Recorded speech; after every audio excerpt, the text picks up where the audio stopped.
Good afternoon student, मैं अवनेश सिंह तोमर और हम पढ़ रहे हैं फिजिक्स की ये चौथी वीडियो। और इस वीडियो में मोस्ट इंपोर्टेंट टॉपिक पढ़ने वाले हैं। जब तक आपकी फिजिक्स खत्म नहीं हो जाती है तब तक इस टॉपिक को हमें देखना पड़ेगा भाई। इससे संबंधित क्वेश्चन करने पड़ेंगे। अगर आप अभी इस टॉपिक को समझ लेते हैं तो पूरी ज्योग्राफी में आपको कोई भी समस्या नहीं होने वाली है। और ये वाला जो टॉपिक है पूरी तरह से डिपेंड है आपका जो लास्ट टाइम हमने पढ़ा था व्युत्पन्न मात्रक और व्युत्पन्न राशियां, ड्राइव्ड क्वांटिटीज के बारे में जो हमने पढ़ा था उसी से रिलेटेड है। हम इस वीडियो में पढ़ने वाले हैं जो भौतिक राशियां होती हैं उनकी कुछ बीमाएं पढ़ने वाले हैं भाई। क्लियर है? तो हम मुख्य रूप से क्या पढ़ने वाले हैं?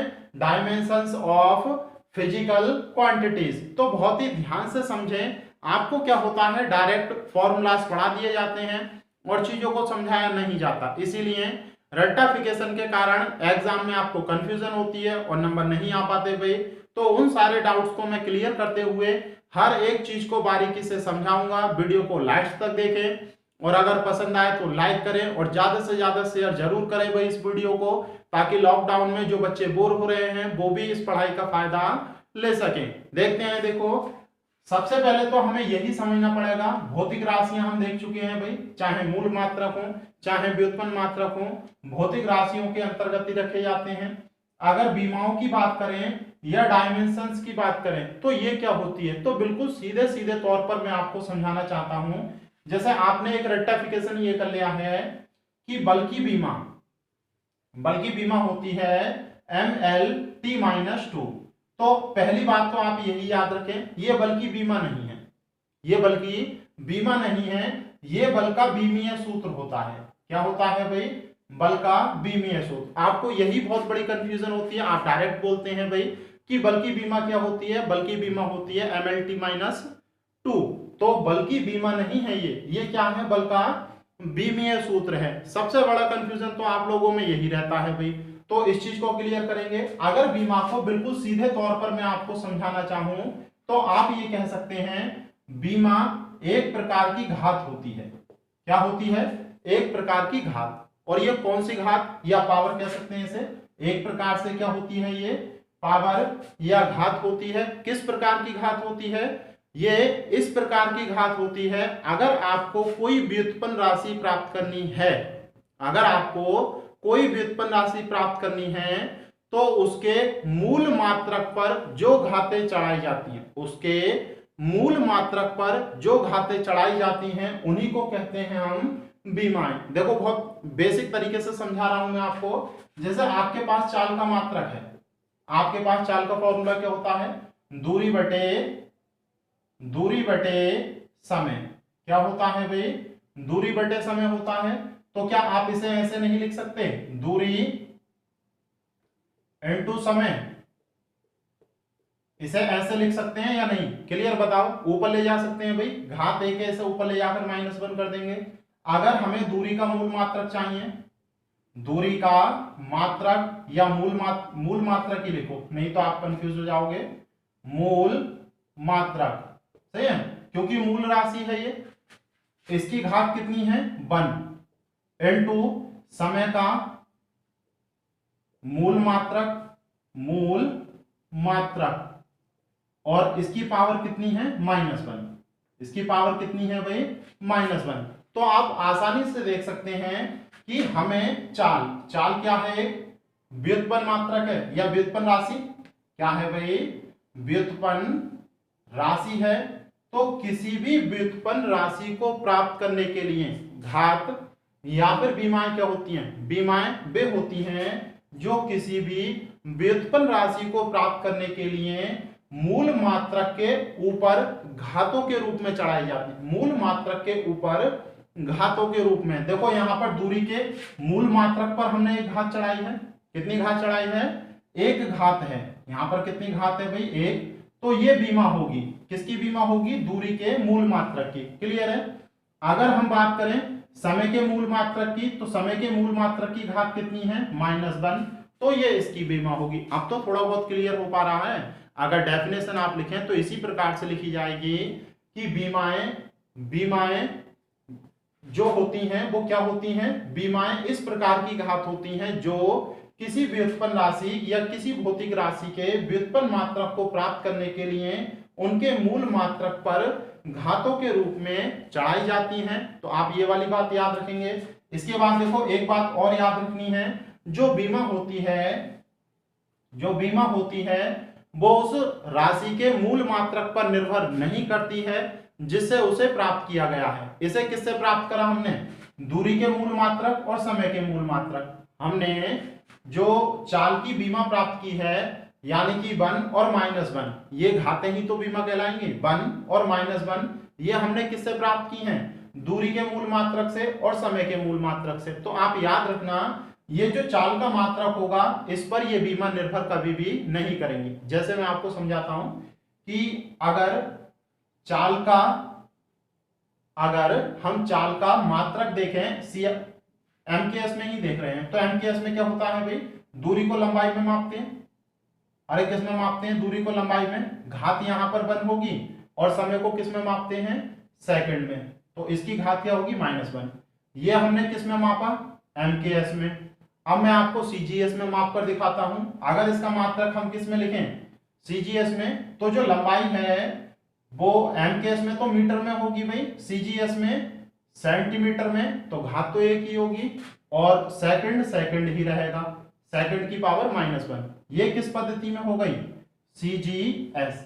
अगर इसे एफपीएस पद्धति में हम लिखें तो ये फुट हो जाएगा और ये सेकंड ही रहेगा, ये -1 और ये आपकी 1 ही रहेगी। तो आप देखना चाल का ये मात्रक लिखे हैं सारे हमने। चाल का जो मात्रक है वो एमकेएस पद्धति में मीटर सेकंड है, जबकि सीजीएस पद्धति में सेंटीमीटर सेकंड है, जबकि एफपीएस पद्धति में क्या है भाई, फुट सेकंड।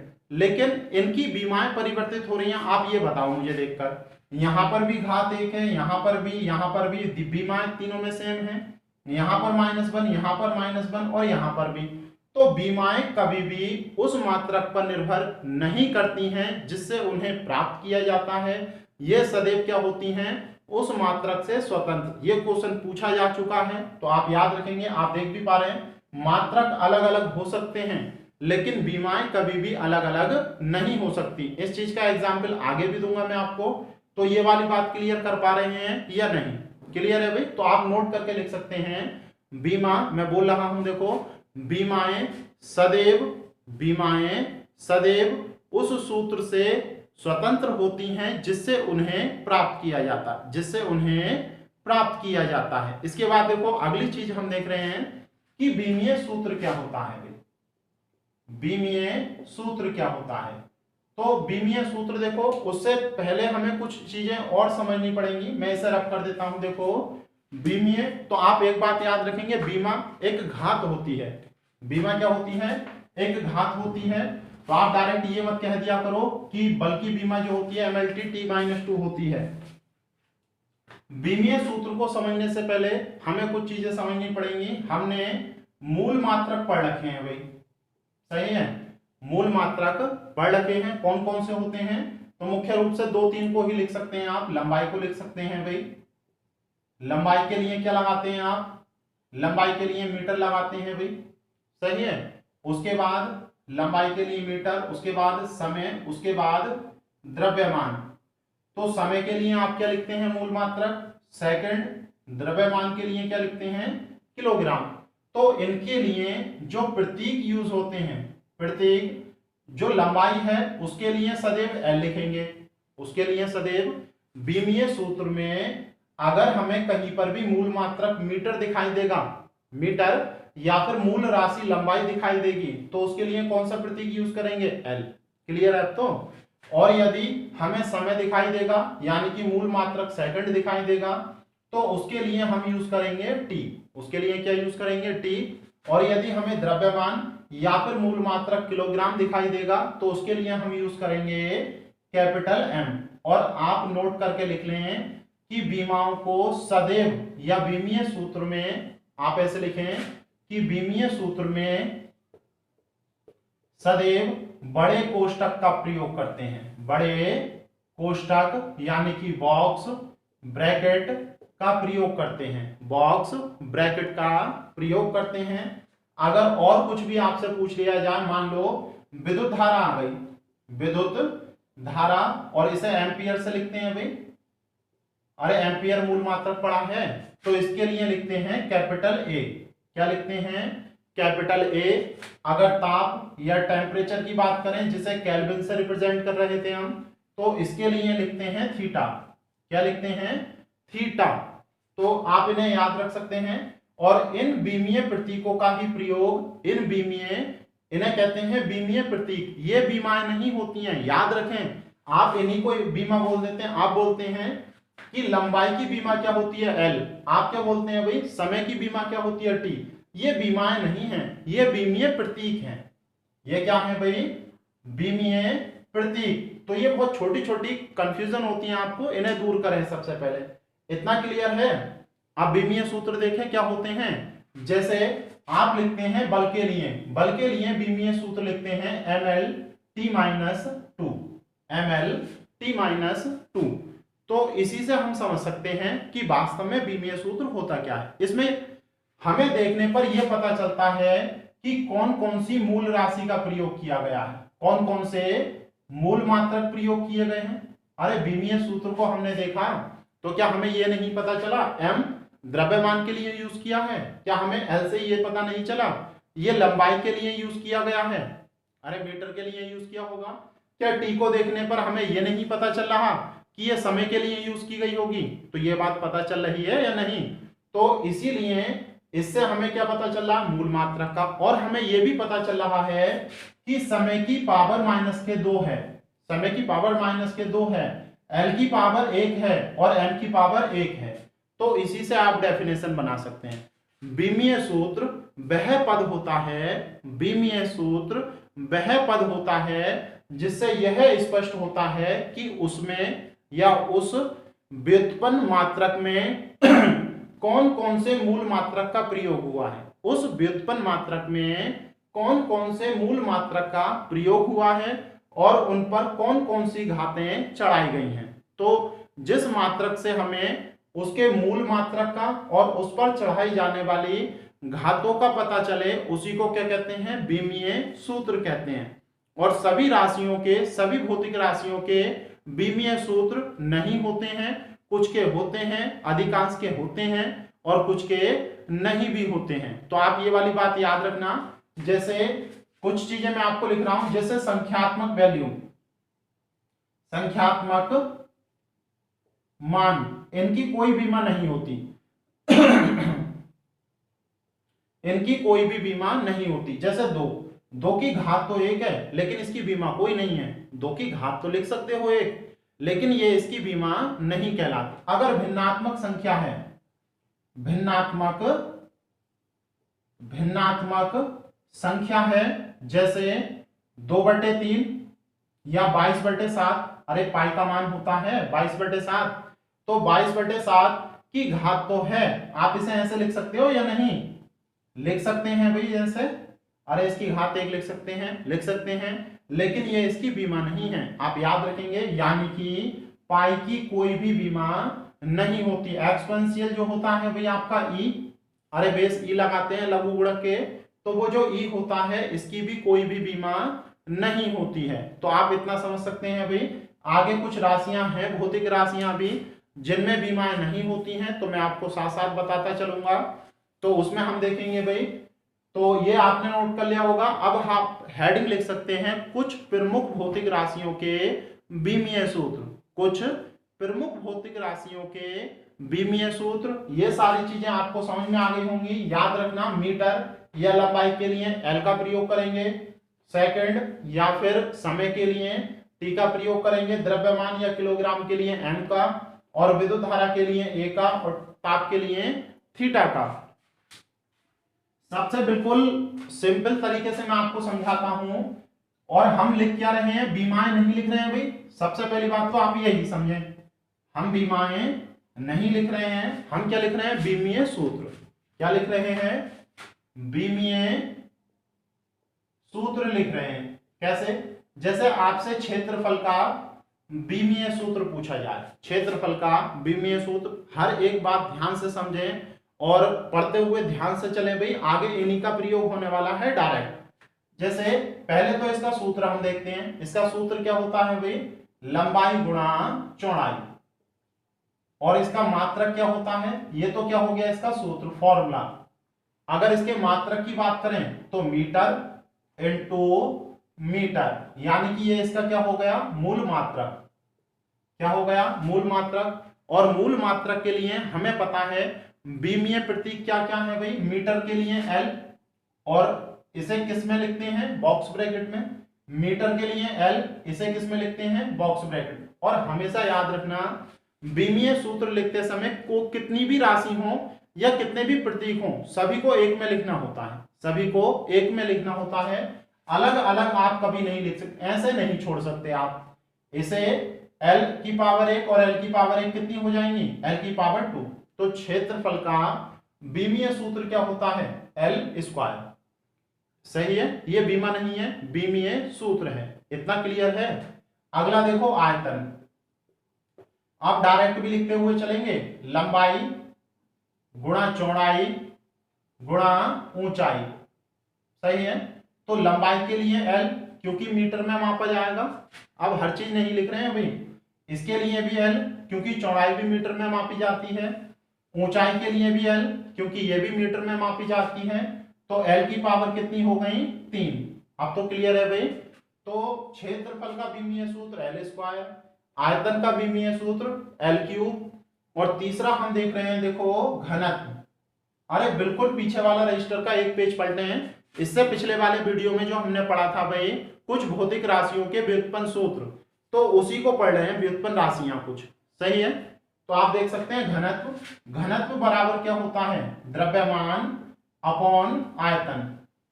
क्या होता है? द्रव्यमान अपॉन आयतन। तो द्रव्यमान के लिए क्या लिखा हमने? कैपिटल एम, और आयतन की डायरेक्ट लगा रहे हैं। आयतन की क्या होती है? L cube.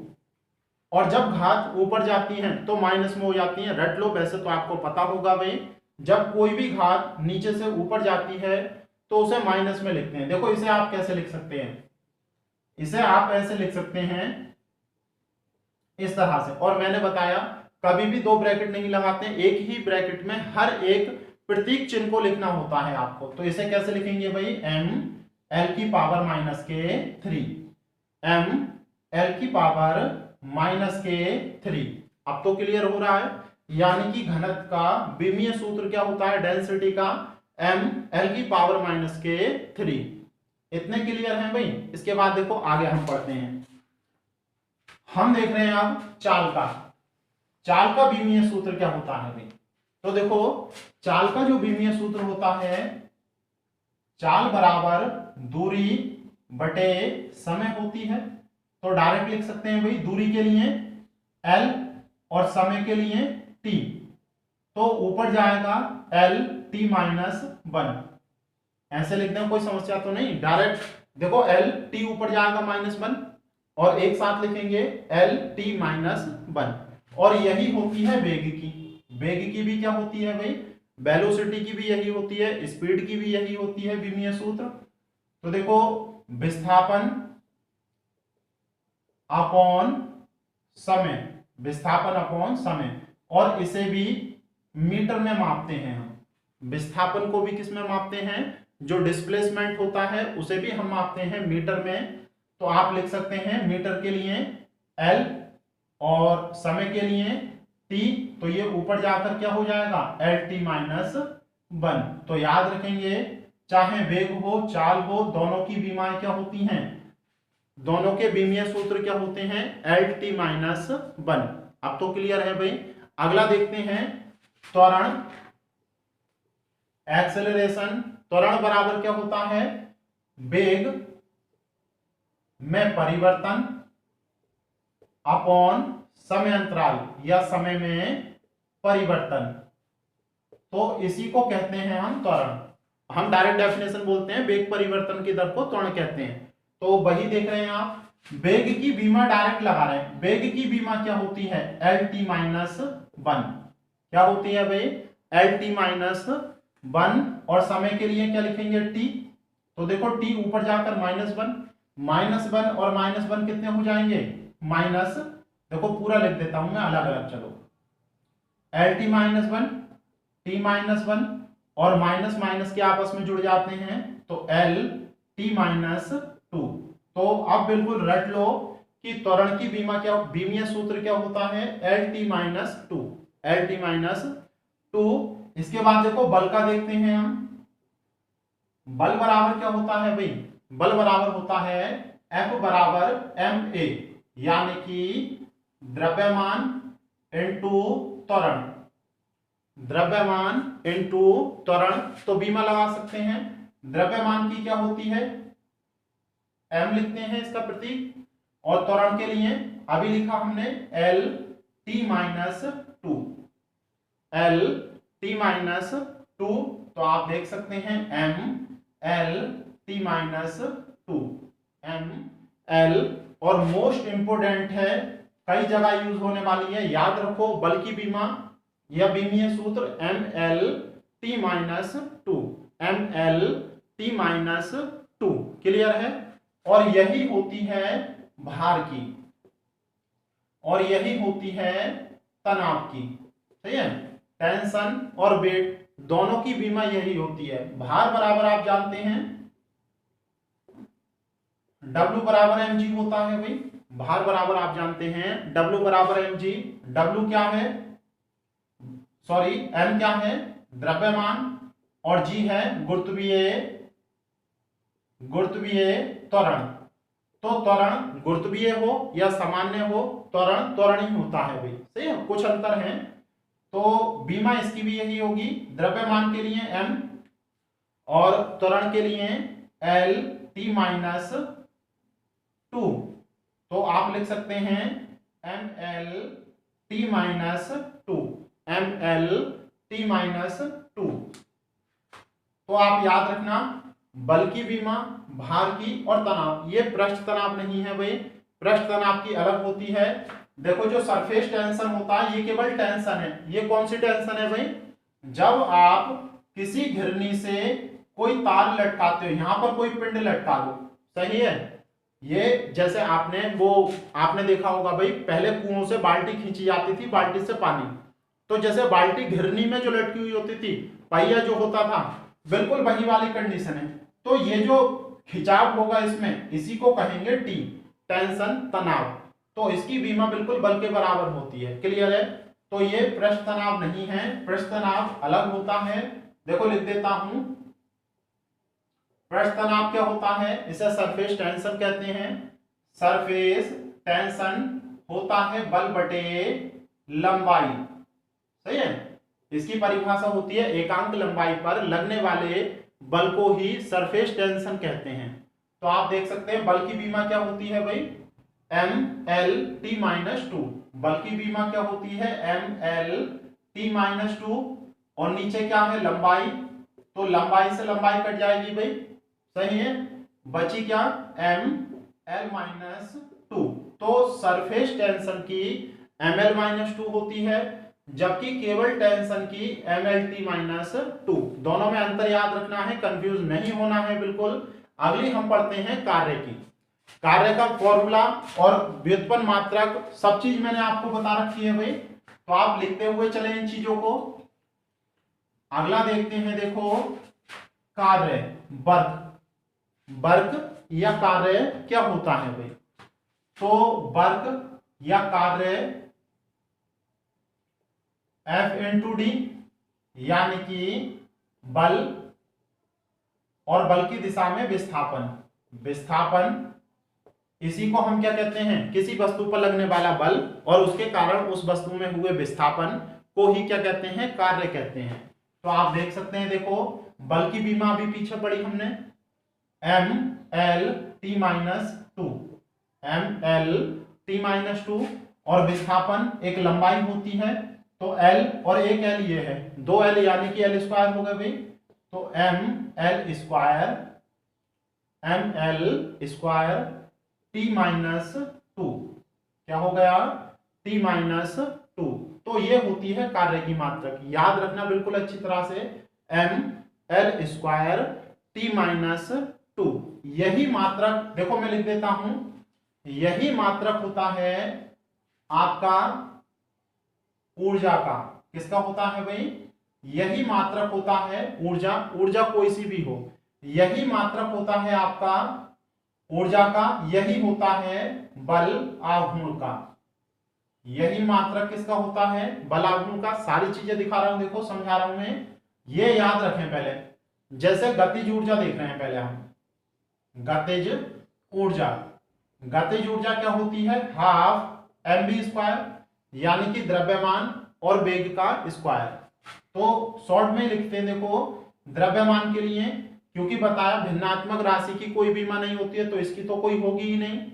अब द्रव्यमान के लिए m, और वेग की क्या लिखी थी हमने? वेग की लिखी थी Lt-1। वेग की क्या लिखी थी? Lt-1। और इसकी घात कितनी है? 2। घात की जब अंदर गुणा करेंगे तो क्या हो जाएगा?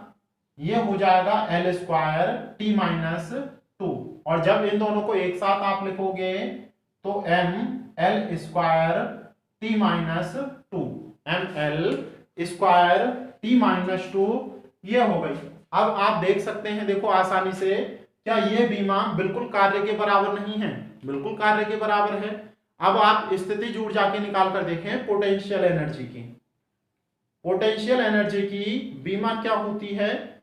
आप एक बार करें फिर मैं करता हूं। देखो देखो पोटेंशियल एनर्जी होती है mgh। किसके बराबर होती है भाई? mgh।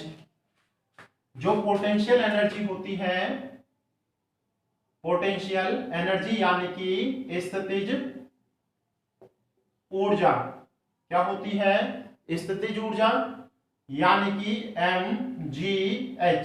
देखो m द्रव्यमान, इसके लिए तो m लगा ही देंगे भैया, और g क्या होता है? त्वरण, यानी कि Lt-2। Lt-2 पीछे से देख सकते हैं, अभी लिखी थी हमने। और h हाइट, हाइट भी क्या होती है? एक प्रकार की लंबाई। तो आप देख सकते हैं, देखो ml² t-2। तो इसकी बीमा, ये बीमा, ये बीमा तीनों सेम है या नहीं? क्लियर है भाई? अगली देखते हैं, देखो बल आघूर्ण। बल आघूर्ण क्या होता है? बल आघूर्ण होता है किसी वस्तु पर लगाया गया बल और उसके लंबवत उसका विस्तार, दूरी, उसके लंबवत उसकी दूरी। तो बल की बीमा आप जानते हैं ml/t-2, और दूरी के लिए l, तो l और l² हो गया, यानी कि ml²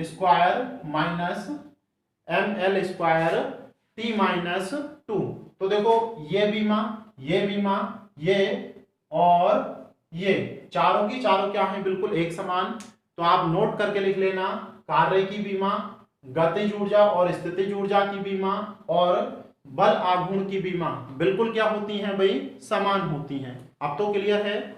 अगला देखते हैं, देखो हम अगला देखते हैं संवेग। अगला क्या देख रहे हैं? संवेग, मोमेंटम। संवेग या मोमेंटम, तो देखेंगे, देखो संवेग की क्या होती है भाई? देखें ध्यान से, द्रव्यमान इंटू वेग, द्रव्यमान इंटू वेग।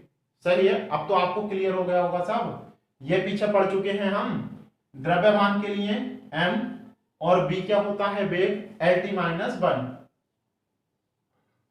Lt-1 तो क्या हो गया? ml/t-1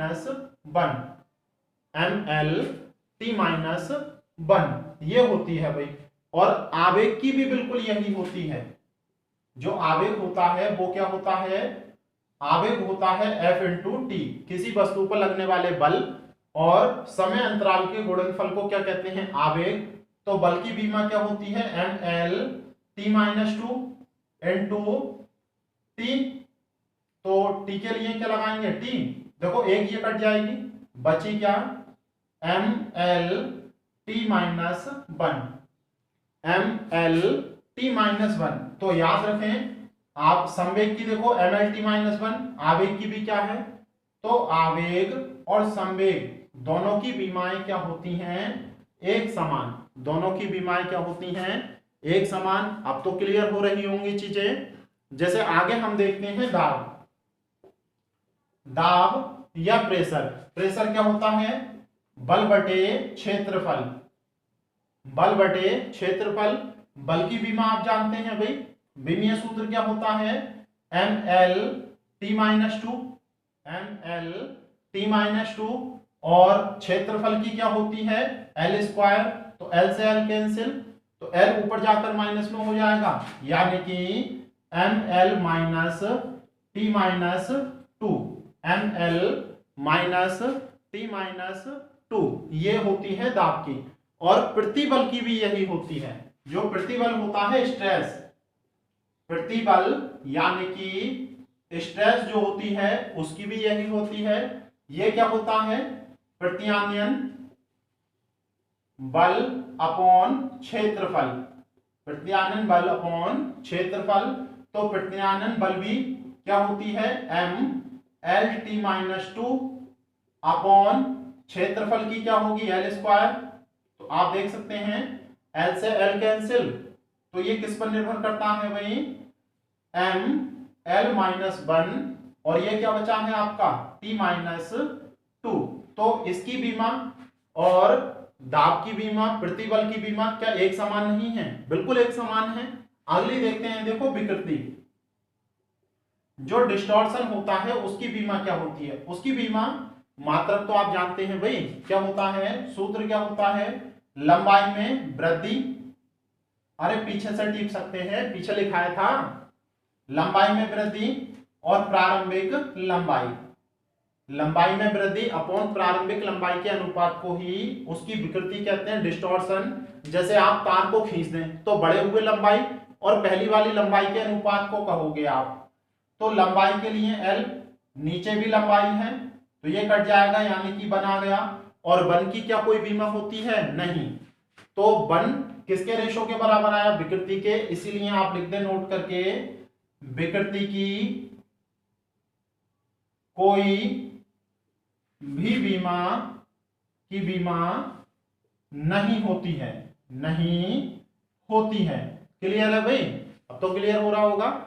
इसी प्रकार से हमें देखना है अब जो आपका प्रत्यास्था गुणांक होता है। प्रत्यास्था गुणांक होता है प्रतिबल अपॉन विकृति। प्रतिबल अपॉन विकृति। तो अगला देख रहे हैं, देखो हम प्रत्यास्था गुणांक। प्रत्यास्था गुणांक, प्रत्यास्था गुणांक क्या होता है भाई, प्रत्यास्था गुणांक होता है प्रतिबल अपॉन विकृति। तो देखो प्रतिबल की अभी आपने लगाई, प्रतिबल की क्या निकल कर आई भाई, M L minus one T minus two. M L minus one T minus two, ये है। अपॉन विकृति की कोई बीमा नहीं होती, तो ये क्या निकल कर आया, M L minus one T minus two. तो अब आप देख पा रहे हैं, दाब की बीमा हो, प्रतिबल की बीमा हो या प्रत्यास्था गुणांक। और प्रत्यास्था गुणांक पिछली वीडियो में बताए थे 3 प्रकार के होते हैं। एक तो यंग प्रत्यास्था गुणांक, आयतन प्रत्यास्था गुणांक और दृढ़ता। यंग प्रत्यास्था गुणांक, आयतन प्रत्यास्था गुणांक और दृढ़ता प्रत्यास्था गुणांक, इन सभी की बीमा क्या होती है, यही होती है। तो याद रखेंगे, इन सब की बीमाएं नोट करके लिखें, दाब, प्रतिबल और प्रत्यास्था गुणांक, ब्रैकेट में ये तीनों लिख देना, की बीमाएं एक समान होती हैं, की बीमाएं एक समान होती हैं। अब तो क्लियर है। अगला एक और देखना है हमें, ज्यादा नहीं पढ़ रहे भाई इसमें, तो जैसे जैसे चैप्टर आते जाएंगे वैसे वैसे हम पढ़ते जाएंगे। कल हमने एक पढ़ा था सर्वात्रिक गुरुत्वाकर्षण नियतांक, जो कैसे आया था भाई, जो न्यूटन का गुरुत्वाकर्षण का नियम था उससे हमने ड्राइव किया था, प्राप्त किया था। तो उसी चीज को आप पढ़ने जा रहे हैं, आप पीछे से देख सकते हैं। उसका मात्रक क्या था, जो न्यूटन ने अपने गुरुत्वाकर्षण का सिद्धांत दिया था उसमें क्या कहा था कि किसी दो पिंडों के मध्य, अगर ये दो पिंड हैं m1 m2 द्रव्यमान के, इनके बीच की दूरी क्या है, r, सही है। तो इन दोनों के जो इनके बीच में लगने वाला बल होगा वो इन दोनों के द्रव्यमान के तो गुणनफल के बराबर होगा, जबकि इन दोनों की बीच की त्रिज्या के या बीच की दूरी के वर्ग के व्युत्क्रमानुपाती। ये बताया था न्यूटन ने अपने गुरुत्वाकर्षण ग्रेविटेशनल सिद्धांत में। तो प्रोपोर्शनल टू का साइन हट जाएगा, जी आ जाएगा भाई m1 m2 upon r square. Clear है? तो आप देख सकते हैं, देखो इसी को कहते हैं सर्वात्रिक गुरुत्वाकर्षण नियतांक, और इसी की बीमा मोस्ट इंपोर्टेंट है भाई, यही पूछी जाती है। तो क्रॉस मल्टीप्लाई कर सकते हैं, तो f into R square upon m1 m2, तो क्रॉस मल्टीप्लाई कर दो, ये इधर पहुंच जाएगा f dot are square m1 m2 बटे में पहुंच जाएगा m1 m2। क्लियर है भाई? तो लिख सकते हैं, देखो बल की बीमा क्या लिखी है आपने, m l t माइनस 2, अरे यही तो लिखिए। और r के लिए क्या लिखोगे, अरे दूरी है तो l लिखेंगे, और कितनी घात है 2, तो 2 आ जाएगी भाई। और m क्या है, द्रव्यमान मास, तो इसके लिए क्या लिखेंगे m, और कितने हैं 2, या अलग अलग भी लिख सकते हैं, देखो ये लिख सकते हैं। तो एक m से m कैंसिल, l की पावर 1 ये है, 2 ये है, टोटल 3, m की पावर ऊपर जाकर -1, तो m -1, l की पावर 3 और t -2, l की पावर 1 ये है, 2 ये है, टोटल कितनी हो गई 3। तो ये हो गया आपका g की बीमीय सूत्र, g का बीमीय सूत्र हो गया, इसे याद रखना है। और जिस किसी का भी आपको सूत्र याद है, अब उसका आसानी से बीमीय सूत्र आप निकाल सकते हैं भाई। और अगर ये वीडियो आपको पसंद आई हो तो वीडियो को लाइक जरूर करें, ज्यादा से ज्यादा शेयर करें, जितना भी कर सकते हैं सभी दोस्तों को, और जितने भी आपके रिलेशन में या कहीं कैसे भी व्यक्ति है हर किसी को शेयर करें, और चैनल को सब्सक्राइब करने के लिए कहें भाई उससे, ताकि बहुत अच्छी अच्छी चीजें उस व्यक्ति को मिल सकें। तो आप सब्सक्राइब जरूर करें भाई चैनल को, अगर पहली बार चैनल पर हैं, और पिछली सारी वीडियो देखें। Thank you.